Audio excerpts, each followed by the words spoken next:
Hello everyone. तो यहाँ पर हम लोग देखने के लिए जा रहे हैं क्लास 10th का एक महत्वपूर्ण प्रश्न है, वो रियल नंबर यानी कि वास्तविक संख्या से एक प्रश्न कई बार हमारे एग्जाम में पूछे जाते हैं और वो प्रश्न है यूक्लिड का विभाजन लेमा। और इससे संबंधित सिर्फ तुम्हारा 2 नंबर का ही नहीं प्रश्न आएगा, बल्कि 1 नंबर में भी कई प्रश्न पूछे जाते हैं।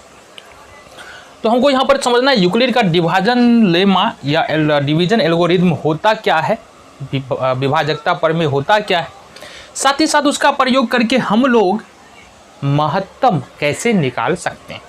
देखो बचपन में हमने क्या पढ़ा, आ जाओ।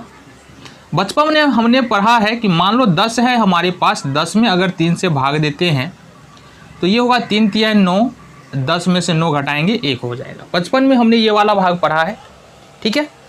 अभी भी बचपन के नहीं हो गए, अभी भी बचपन में ही है, ठीक है।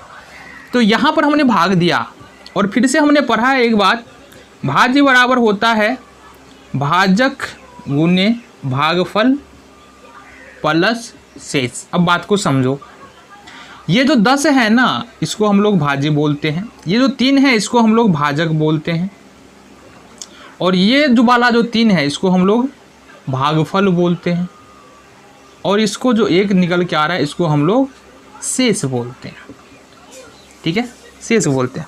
तो हम लिखते हैं भाज्य बराबर भाजक गुने भागफल प्लस शेष। इतनी बातें समझ में आ गई। अगर मान लो भाज्य को a माना जाए, भाजक को b माना जाए, भागफल को q माना जाए और शेषफल को r माना जाए, तो भाज्य के जगह पर a आ जाएगा, भाजक के जगह पर b आ जाएगा, भागफल के जगह पर q आ जाएगा और शेष के जगह पर r आ जाएगा। तो a बराबर हो जाएगा bq प्लस r। अब ये जो है ना यही है यूक्लिड का विभाजन एल्गोरिथम। होता कुछ नहीं है, पहले से जानते हैं, बस नाम नहीं पता चल रहा है कि यूक्लिड का विभाजन एल्गोरिथम ये होता है। थोड़ा और आगे बढ़े इसमें, इस प्रॉपर स्टेप को जो हमने भाग किया है इसको हम किस प्रकार से लिख सकते हैं। भाज्य के जगह पर a की जगह पर 10 आ जाएगा, देन हमारे पास b है तो b की जगह पर देखो क्या है 3 है, q की जगह पर कितना है हमारे पास फिर से 3 है, और r की जगह पर देखो कितना है हमारे पास 1 है। तो इसको हम इस प्रकार से रिप्रेजेंट कर सकते हैं। अब हमारे पास प्रश्न है कि यूक्लिड के विभाजन एल्गोरिथम के प्रयोग से 1651 और 2032 का महत्तम निकालो। देखो बहुत आसान है।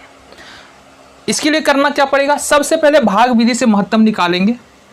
तो 1651 है हमारे पास, दिन 2032 है, इसको भाग विधि से पहले महत्तम निकालना है। देखो कितना बार में लगेगा, एक बार में 1651, 2 में से 1 1, 13 में से 5 घटाएंगे 8 हो जाएगा, ये हो जाएगा 9, 9 में से 3 और ये ख़त्म हो गया। अब यहाँ पर हमारे पास है 1651, कितना बार में लगा देंगे जी, 5 बार में लगाएंगे, बहुत ज़्यादा हो जाएगा। 4 चौका 16, 4 बार में लगा के देखते हैं।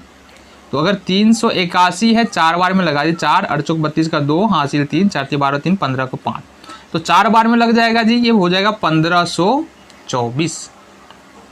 11 में से 4 7 हो जाएगा, 4 में से 2 2 हो जाएगा, 6 में से 5 1 होगा, ये हमारे पास आ रहा है 127।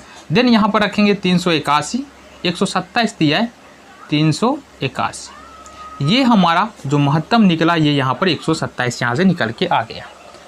ये तो हमने कर लिया, यहाँ तक तो हमको आता ही था। अगर यहाँ तक ही बताना था तो फिर ये प्रश्न समझ के तो फायदा ही नहीं। अब आ रहा है यूक्लिड के विभाजन एल्गोरिथम से क्या जानते हैं हम लोग, यूक्लिड के विभाजन एल्गोरिथम से क्या जानते हैं हम लोग, ये होता है भाज्य बराबर भाजक गुने भागफल प्लस शेष, या हम ये भी लिख सकते हैं a बराबर bq प्लस r, ये भी लिख सकते हैं। अब आ जाओ, हमने 3 बार भाग किया है, पहला दूसरा तीसरा, तीनों स्टेप को हम इस फॉर्म में लिख देंगे। देखो तो पहले स्टेप में हमारा क्या है, भाज्य बराबर क्या है हमारा 2032, 2032 भाजक है 1651, तो भाज्य बराबर भाजक कितना है यहाँ पर 1651, भागफल आ रहा है 1 और प्लस में शेष यहाँ पर 381 आ रहा है। ये पहला स्टेप है तुम्हारा। दूसरा स्टेप में जो हमारा भाज्य है वो 1651 है, 1651 है, जो भाजक है वो 381 है, भागफल 4 है और शेष 127। नाउ थर्ड स्टेप में देखेंगे तो हमारा भाज्य कितना है, 381 है, बराबर भाजक 127 है, गुणे भागफल 3 है, और शेष यहाँ पर 0 आ रहा है। यहाँ पर कुछ नहीं आ रहा है ना, तो शेष 0 आ गया। चलो इस लास्ट स्टेप को देखेंगे तो यहाँ पर लास्ट स्टेप में हमारा भाजक कितना है, 127। बातें समझ में आ गई। अब यहाँ पर देखो, अतः क्या लिख सकते हैं, 1651 और 232 का महत्तम समापवर्तक, ये कितना हो गया हमारे पास, 127, यानी कि 127 हमारा यहाँ से निकल के आ गया। देखो बेहद ही आसान प्रश्न था। इस तरह का अगर प्रश्न तुमको आगे आए तो कर पाओगे ना, करना जरूर करना।